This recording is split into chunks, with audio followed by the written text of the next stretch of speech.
Allohni taniganingizni aytasiz-u, lekin uning buyruqlariga bo'ysunmaysiz.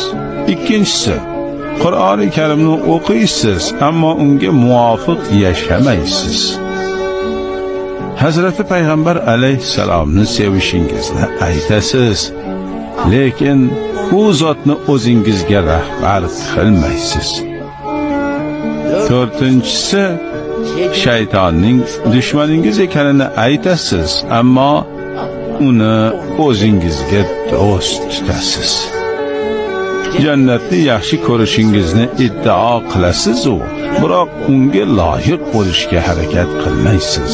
Do'zaxdan qo'rqishingizni aytasiz-da, lekin unga kirish uchun qattiq g'ayrat qilasiz.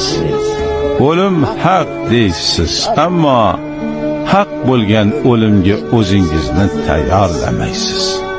Odamlarning ayblari bilan mashg'ulsiz, lekin o'z xatolaringizni ko'rmaysiz. Allohning ne'matlarini ko'plab qabul qilasiz, biroq shukrini ado etmaysiz. Nihoyat oxirgi 10-siga keldik. O'liklaringizni ko'masiz, ammo bir kun kelib o'zingizning ham ko'milishingizni aslo aqlingizga keltirmaysiz.